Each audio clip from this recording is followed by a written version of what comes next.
नमस्कार दोस्तों, मैं अंकुर उपाध्याय स्वागत करता हूं आप सभी का एक बार फिर से अपनी नई वीडियो में। दोस्तों, यूएस और ईरान के बीच में जो विवाद है थोड़ा सा एस्केलेट होता हुआ दिख रहा है, थोड़ा बढ़ता हुआ दिख रहा है। डिटेल्स मैं आप सभी के साथ शेयर करता हूं एक्चुअली में हुआ क्या है और कितना डरना घबराना चाहिए। देखो, जैसे तैसे कुछ अच्छा होता है, अचानक से खराब खबरों का सिलसिला शुरू हो जाता है। जैसे कि हमारी ट्रेड डील आई, उधर से रशिया बीच में कूद रहा है, पहली बात तो। और दूसरी बात, यूएस ईरान का मामला फिर से गर्म होने लगा है। तो मार्केट इतनी ज्यादा अनिश्चितताओं के बीच में इस समय ट्रेड कर रहा है कि आप सोच ही नहीं सकते ओवरनाइट क्या हो जाएगा, अगले दिन बाजार में कितना बड़ा गैप अप या गैप डाउन आ जाएगा। अगर नॉर्मल मार्केट ओपन हो रहा है ना 150 पॉइंट ऊपर नीचे, तो आप ये मानो कि आप एक लक्की ट्रेडर हो कि आपके लिए कोई उल्टी सीधी खबर नहीं आई जिसकी वजह से बाजार ज्यादा फ्लक्चुएट कर जाए। फॉर एग्जाम्पल, उन लोगों का सोचो जो बजट डे वाले दिन सब कुछ खराब होते देख शॉर्ट करके गए होंगे। पहले तो मंडे बाजार ने हल्की रिकवरी दी, उनके कपड़े फाड़ दिए, और ट्यूसडे को तो जो कुछ हुआ है वो शायद बर्बादी कर दिया पूरी तरीके से, क्योंकि मंडे संडे सब शॉर्ट हो गए और ट्यूसडे तक सब लॉन्ग ऐसे लॉन्ग हो गए कि बस अब तो मिलेगा नहीं दोबारा सौदा। अब आज की डेट में मिक्स व्यू दोबारा से, कुछ कह रहे हैं गिरेगा, कुछ कह रहे हैं बढ़ेगा। लेकिन ये जो नए नए डेवलपमेंट आ रहे हैं ये आपको वन साइडेड व्यू बनाने ही नहीं देंगे।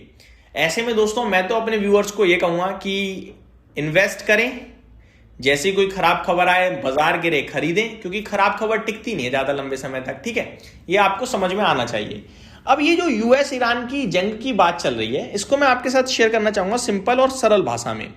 टेंशन तो भाई साहब पीक पे है, लेकिन वॉर अभी अनाउंस नहीं हुई है। ठीक है, फुल फ्लेज वॉर अनाउंस नहीं हुई है, और प्रेसिडेंट ट्रम्प सोचेंगे नहीं वॉर अनाउंस करने से पहले। ऐसा नहीं है कि वो वॉर कर देंगे और अनाउंस नहीं करेंगे।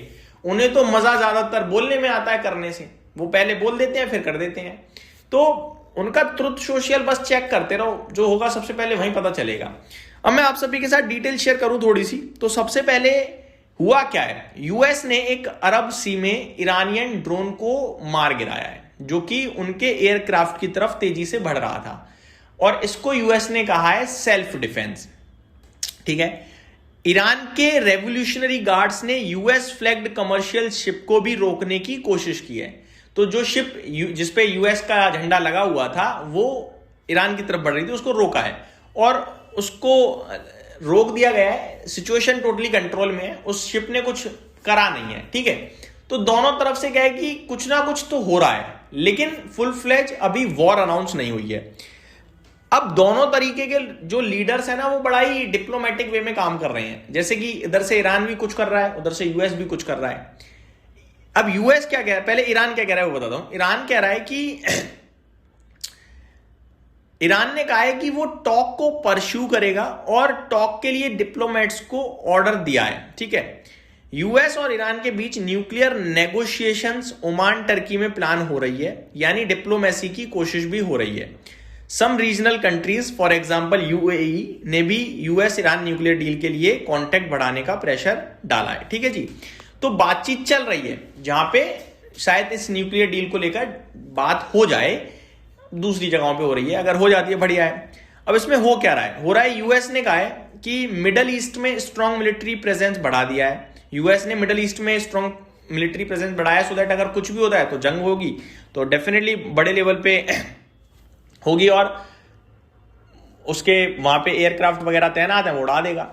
और वहीं अगर ईरान की बात करें तो ईरान क्या कह रहा है, ईरान ने कहा है, ईरान के सुप्रीम लीडर जो है खामेनी, उन्होंने कहा है अगर यूएस अटैक करेगा तो पूरे मिडल ईस्ट में वॉर हो सकती है, पूरे मिडल ईस्ट में, और ये संभावनाएं ज्यादा हैं।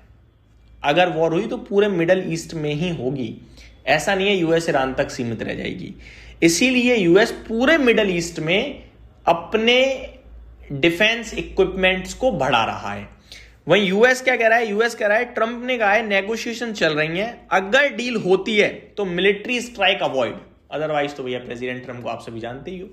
तो ये कहानी चल रही है पूरी की पूरी। अब इस बीच में क्या निकल कर आएगा वो तो हम सभी को नहीं पता है, लेकिन आप मार्केट में ट्रेडिंग करते हो तो प्लीज बी केयरफुल, इतना ही कहूंगा। आगे बढ़ते हैं दोस्तों, काफी ज्यादा समय लग गया इस टॉपिक को कवर करने में। FIDIs के डेटा को कवर करते हैं सबसे पहले। एक बार फिर बाइंग फिगर ही आया है, बट ज्यादा बड़ा नहीं आया है। एक दिन बड़ा खरीदा, दूसरे दिन शांत हो गए। 29 करोड़ की बाइंग का फिगर है कैश मार्केट में एफआईआईज का, और डीआईआईज ने 249 करोड़ खरीदा है। वहीं बात करें एफआईआईज का इंडेक्स फ्यूचर्स, तो यहां पे अच्छी बाइंग है 1772 करोड़ की, और स्टॉक फ्यूचर्स में 625 करोड़ की बाइंग है। तो अच्छी बात यह है कि चौतरफा बाइंग है, खराब बात यह है कि छोटी सी बाइंग है बस। बात करें गिफ्ट निफ्टी क्या सजेस्ट कर रहा है। गिफ्ट निफ्टी सजेस्ट कर रहा है 20 पॉइंट हरा निशान, यानी कि नेग्लिजिबल ग्रीन अवॉइड करते हैं, इसे छोड़ देते हैं। निफ्टी क्या कह रहा है, निफ्टी ने आज आपको बेहतरीन मूव दिया है, जबकि आईटी स्टॉक्स 6% टूटे हैं, इंडेक्स टूटा है, उसके बावजूद निफ्टी हरे निशान में बंद होने में सफल रहा है। इंडेक्स फ्यूचर्स की बाइंग निफ्टी 25,776। मेरा मानना यह है कि 25,500 जब तक ब्रेक नहीं होता है मैं 26,000 के लिए प्ले करूंगा, बट क्योंकि मिडल में बैठे हैं तो कुछ नहीं करूंगा। नीचे 25,700 या 650 पे मिलेगा तो बाय, ऊपर 25,800 850 पे सेल। ये ट्रेडिंग के लिए रेंज हो सकती है मेरी। ग्लोबल मार्केट्स क्या कह रहे हैं, वहीं चलते हैं डायरेक्टली। सबसे पहले अमेरिका के साथ शुरुआत करते हैं, जहां पे डाव आपको आज हरे निशान में देखने को मिल रहा है, अच्छे खासे ग्रीन में ट्रेड कर रहा है। डाव की बात करूं तो 270 पॉइंट ऊपर है, लेकिन नेस्डेक एक बार फिर से क्रैश हो गया है। कल से वो एआई जब से टूल की बात आई है तब से नेस्डेक रुकने का नाम नहीं ले रहा है, 1.5% की गिरावट है। वहीं S&P 500 आधा % नीचे है, रसेल 2000 फ्लैट टू नेगेटिव है। आगे बात करी जाए दोस्तों स्टॉक्स टू वॉच, तो काफी सारे नंबर्स आए हैं जिनको आपको ध्यान में रखना है। कुछ स्टॉक्स जो मैं कवर कर चुका हूं उन्हें बताना चाहूंगा एक बार। ट्रेंड मेरे को नंबर मिले जुले लग रहे हैं, लेकिन मेरा ओपिनियंस वन वे है कि अगर गिरता है तो बाय ऑन डिप करनी है। जेएसडब्ल्यू सीमेंट के नंबर्स अच्छे लगे हैं, फोर्स मोटर्स के नंबर्स अच्छे लगे हैं, टाटा पावर के नंबर्स खराब, मेट्रोपोलिस के अच्छे लगे हैं। ठीक है, नंबर्स और भी बहुत सारे आए हैं जिनको हमने कवर नहीं किया है। आगे सोना चांदी में भारी वॉलेटिलिटी देखने को मिल रही है, जहां पे गोल्ड ऊपर से करीब 6 से 7 हजार रुपए अचानक से विद इन हाफ आवर टूट चुका है। और अगर चांदी की बात करूं तो चांदी में भी काफी तेज शार्प सेल ऑफ देखने को मिला है, जहां पे ऊपर से करीब 26,000 रुपए सस्ता हो गया अचानक से। करंट भाव गोल्ड का 1,53,400 और चांदी का 2,72,000। एक बार मैं आप सभी को इंडियन एडीआर की भी बात बताना चाहूंगा, सो दैट हमें कंफर्म कुछ मिले, जो कि कल के सेशन में हमने नोटिस किया था काफी हैवीली एडीआर्स टूटे थे, और आज हमने आईटी स्टॉक्स में परेशानी भी देखी। आज कैसा ट्रेड कर रहे हैं, इन्फोसिस का एडीआर स्टिल 1.2% डाउन, वहीं विप्रो का एडीआर हरे निशान में 0.5%, आईसीआईसीआई बैंक का एडीआर 2% समथिंग ऊपर है। तो ये मेरी तरफ से अपडेट थी, उम्मीद करता हूं डिटेल्स पसंद आई होंगी। Thank you so much for watching this video. Good night guys.